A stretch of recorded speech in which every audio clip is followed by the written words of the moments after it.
What is up, you guys, and welcome back to the channel. If you're new here, my name is Tani Michelle, and we are not all love, light, twin flames, and unicorns over here, so please keep that in mind. And yeah, I already tried to film this video once, but in true Virgo season fashion, I was way too critical of it. I felt like a robot, and so I decided to do it again. We're just not giving zero fucks today, you guys. We're just not, I just had a little bath moment, so that's why I look like this.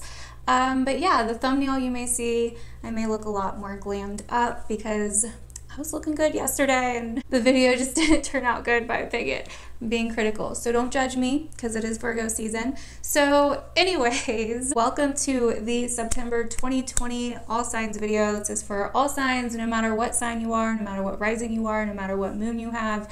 It is for everybody, baby, because this is basically a collective video going over the astrology and the energy that I'm feeling intuitively for the month of September, the month we've all been waiting for. So this is going to be a big month, major breakthroughs, major changes, major things happening in all of our lives on a personal level, on a collective level, because we are finally having the infamous Mars retrograde happening on the 9th this month.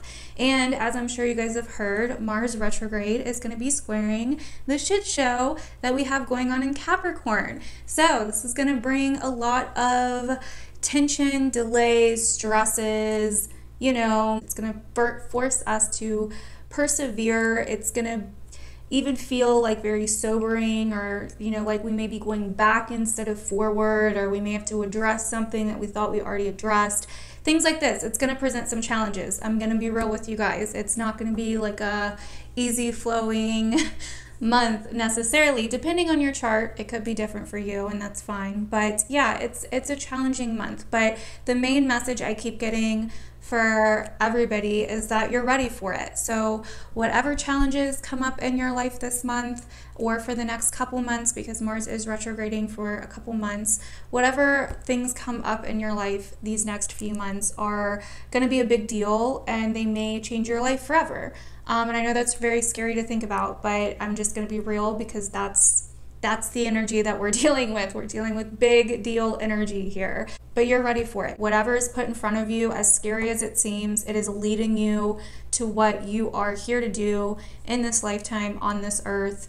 And yeah, we're getting all woo-woo here because whatever it is, you can handle it, even if you don't think that you can. That's something I wanted to say right off the bat, that it may be hard, and it's going to test your strength. It's going to test your endurance. It's going to test your perseverance. But in the end, when it's all said and done, you will come out of this a much stronger and more confident person in yourself, because you faced some shit that you thought was going to be impossible or hard. And that is how we gain confidence and endurance with Mars energy. We go through that hard shit. You know what I mean? We go through that breakthrough. We walk up that mountain. We bust through that wall. We go through that change. And in the end, we become so much stronger and so much more confident in ourselves and our abilities and what we can accomplish.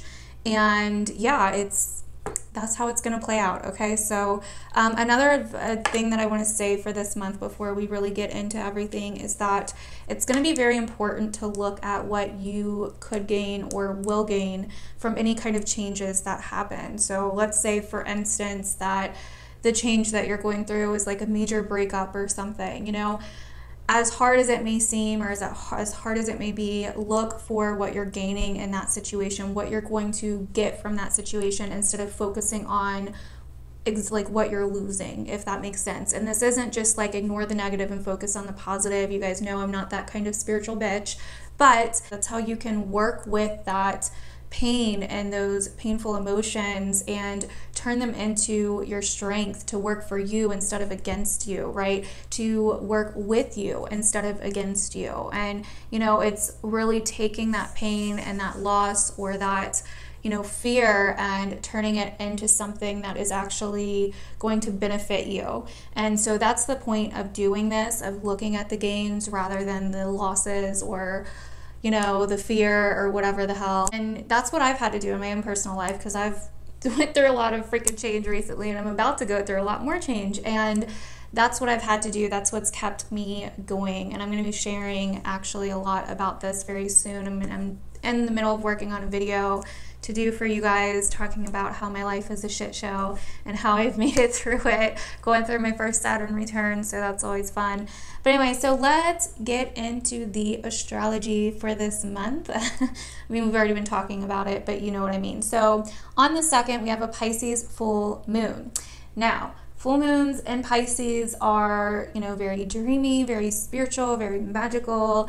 We can tend to want to escape a little bit more, to neglect things a little bit more, to kind of, you know, maybe be a little bit more lazy, maybe be a little bit more into the woo-woo stuff other than reality. And that's kind of what I see for this Pisces full moon. It's going to be an opposition between our dreams and all of the Piscean types of things and our reality with the sun in Virgo, right? Which makes a full moon.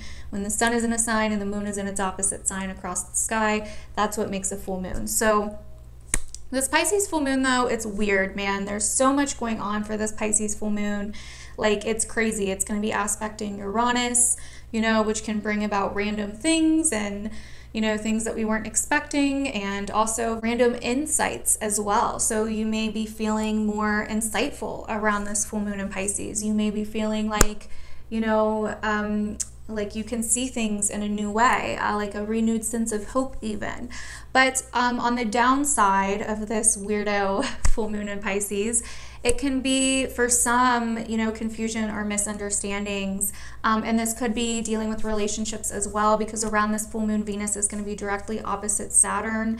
And so that could bring up some struggles in relationships, some reality checks in relationships to do with, you know, your relationship life, or to do with money or family or creative projects, things like this, all are ruled by Venus. So, but I do feel like there is a solution with this full moon. So if things do start getting a little intense or confusing, you can always kind of solve this energy by using the ruler of Virgo, or the ruler of Virgo, Mercury, which will be in Virgo around this full moon. So this is going to be about really communicating, okay? Communication could really solve any issues that may come up around this time.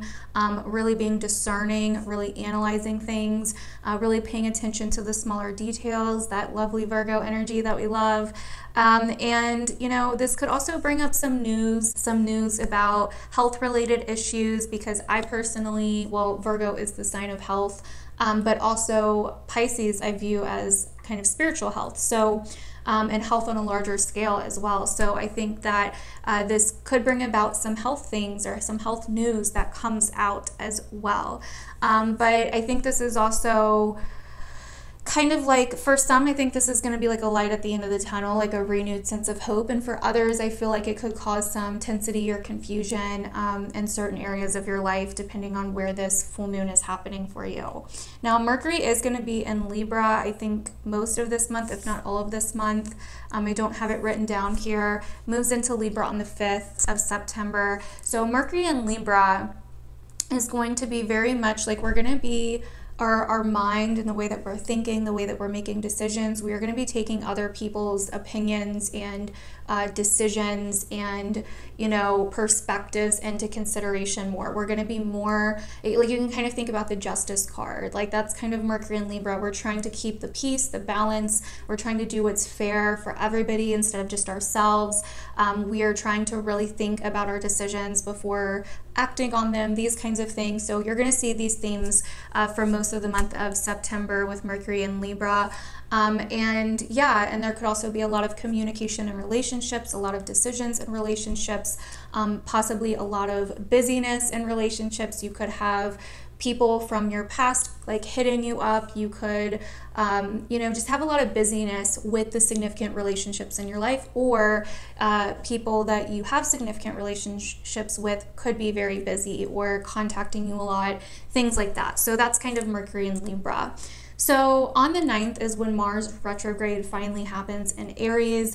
So this is going to be the most powerful for my cardinal babes. So Aries, Libra, Cancer, Capricorns, Sun, Moon, or risings, or just a lot of planets in those signs. This is going to affect you more if you're, and I would say anywhere from, I forget how far Mars retrogrades back to, but I would say, just to be safe, anywhere from 15 degrees to 29 degrees of Aries, Libra, Cancer, Capricorn. If you have any planets or placements there, you're going to be definitely probably feeling this cardinal energy the most, this Mars retrograde the most. It's definitely going to bring up some change and some things in your life that need to be worked through. So not to scare you or anything, that's not what I'm trying to do. I'm just letting you know. You probably have already been feeling it though, because Mars has already been in Aries chilling for a little bit now. So you probably already know what's going on. You know what's up. So, but anyways, this Mars retrograde is gonna kind of have us go back and do things in a different way, because Mars is how we take action. Mars is our drive, our passion, our sexuality. It's that initiation, that flame that ignites us. It's how we also defend ourselves. It's how we initiate things.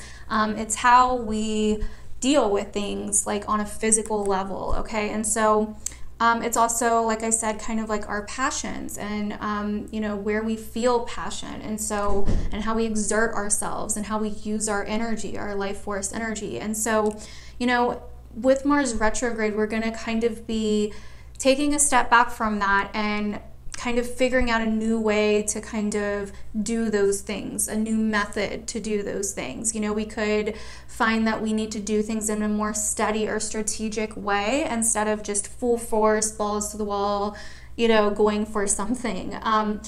This is also about like figuring out what you truly want and desire. That's a really good thing that I think is going to come out of this Mars retrograde. You're going to be pretty fucking certain on what you desire, on what you want, and you're going to know how to go for it. Now, the Mars retrograde for these next couple months, I would say it's not a great time to initiate anything that's big and that's new right away, like starting a brand new job that, you know, you didn't already have planned, or starting a brand new relationship that you already didn't have planned. You know, if there's something you've already been planning to do that's scheduled, you know, for, you know, during the Mars retrograde, that's fine. But if something just comes up and you just, boom, take action on it, it may not work out, or it may not go the way that you thought it would. So just kind of be careful with that. It's kind of that energy of Mercury retrograde, but we're dealing more with our actions and how we act on things and how we exert ourselves.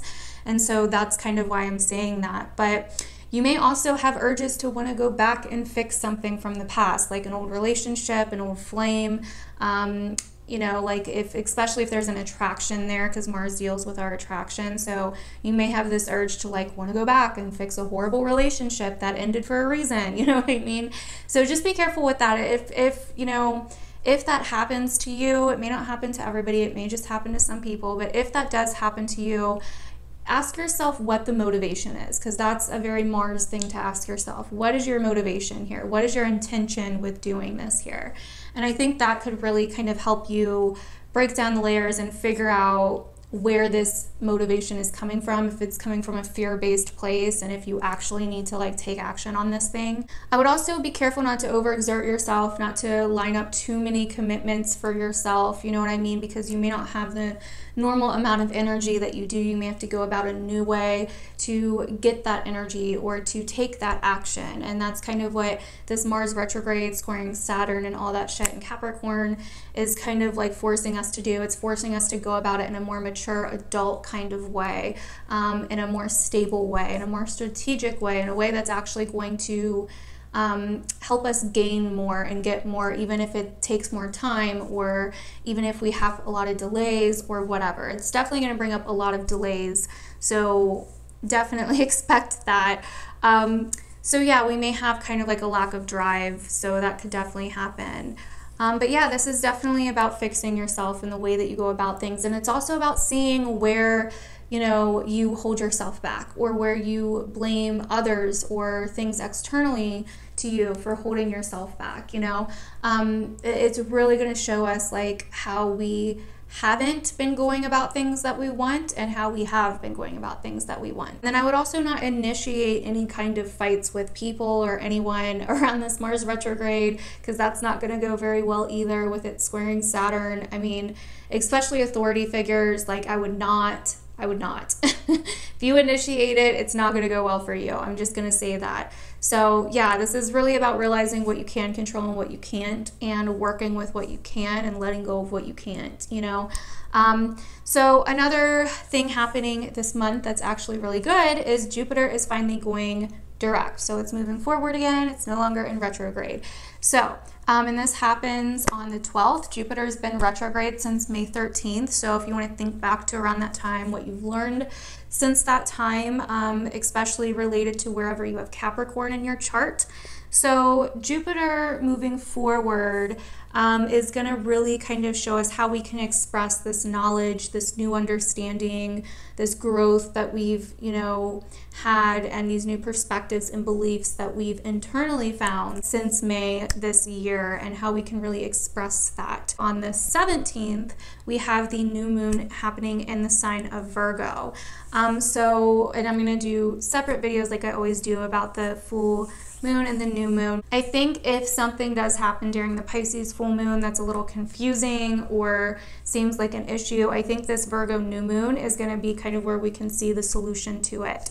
What's also interesting about this new moon in Virgo is that it is squaring the nodes, and this is basically the halfway point between eclipse season. So between the eclipse season we just had in the summer and the eclipse season we're about to have this winter towards the end of the year, we're at the halfway point for that. So with this new moon, it could be a major time of reflection, of fixing things, of solving things, of working on ourselves, of working on a certain area of our life, especially related to where the nodes are. So Sagittarius and Gemini, and also Virgo. It's finding a solution to move forward. This could also be some kind of crossroads, some kind of decision. This could be very reflective, but also very like, how can I fix this to move forward? How can I do this in a different way, in a new way?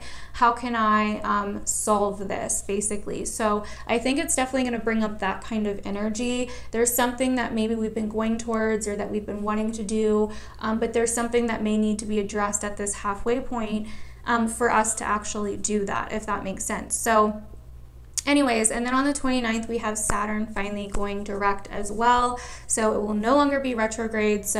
But it will be kind of stood still for this month of September, for most of this month. So you may be feeling kind of very stagnant this month. There's going to be kind of this energy of stagnant complacency, of not really maybe having a lot of discipline or a lot of motivation, or kind of like just feeling blah in so many ways. Depending on where you have Capricorn in your chart, that can be where it will kind of affect you the most. So but yeah, when Saturn goes direct, I think things are going to really get moving. I think we're going to be able to really apply all of these major lessons and hard lessons that we've learned with Saturn over the last couple years. I think it's actually going to be a good thing when it goes direct. I think it's going to like really help us start applying these more disciplined ways of doing things, a new structure, a new foundational way of kind of doing something depending on where it is in your chart in that area of life. So I think this is going to be a really good thing. But that is basically it for September. Those are the major things I wanted to go over for this month. So hopefully that was helpful for you guys. Definitely let me know down below if you end up relating to this. And yeah, I will see you guys in the readings for the signs. Thanks so much for watching. And yeah, bye.